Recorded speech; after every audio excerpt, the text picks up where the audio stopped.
द्विखंडन और बहुखंडन में जो अंतर है उस अंतर को हम लोग जानेंगे। मतलब ये कि द्विखंडन बहुखंडन से किस प्रकार भिन्न है, उस भिन्नता को यानी उस अंतर को आपको जानना है। ठीक है, आइए इसका आंसर देखते हैं। यहाँ पर देखिए, इस विधि में एक कोशिका दो अनुजात कोशिकाओं में समान रूप से विभाजित होती है।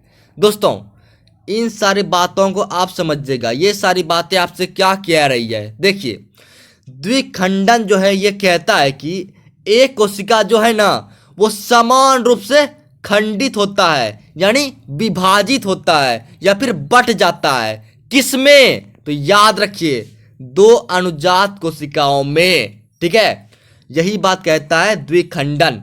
अब आइए बहुखंडन को देखिए। इसमें देखिए क्या कहता है, इसमें एक कोशिका बहुत से कोशिकाओं में समान रूप से विभाजित होती है। देखिए दोस्तों, बहुखंडन में भी एक कोशिका वाला बात है। ठीक है, और ये जो एक कोशिका है ना, ये भी ना द्विखंडन के तरह ना समान रूप से विभाजित होती है, यानी समान रूप से बट जाती है। किसमें? तो बहुत से कोशिकाओं में। बस इतना सा ही अंतर है।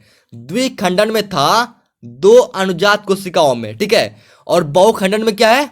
तो बहुत से कोशिकाओं में। बस इतना सा बात आपको याद रखना है। ठीक है, अब आइए नंबर 2 देखते हैं। नंबर 2 हमारा क्या कह रहा है, यहां पर देखिए, यह समान परिस्थितियों में होता है। बस एक लाइन का है हमारा आंसर, आप पढ़िएगा तो तुरंत आपको याद हो जाएगा कि जो समान परिस्थिति होता है ना, उसी में द्विखंडन होता है। ठीक है, बहुखंडन को देखिए, ये क्या कह रहा है, ये कह रहा है कि यह विषम परिस्थितियों के उपरांत होता है।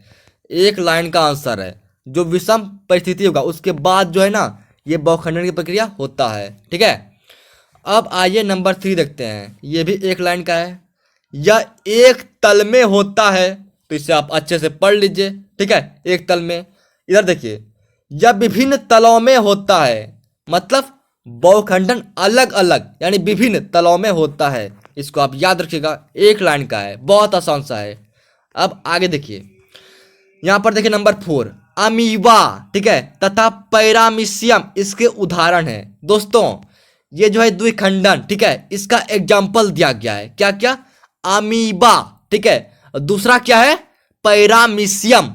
याद रखिए दोनों नाम को। ठीक है, ये दोनों ना द्विखंडन का उदाहरण है। ठीक है, अब आइए बहुखंडन को देखिए, लेशमानिया, ठीक है, और क्या है? प्लाज्मोडियम इसके उदाहरण है। दोस्तों, बहुखंडन का 2 उदाहरण यानी एग्जाम्पल यहां पर आपको दिया है, लेशमानिया, ठीक है, और दूसरा क्या है?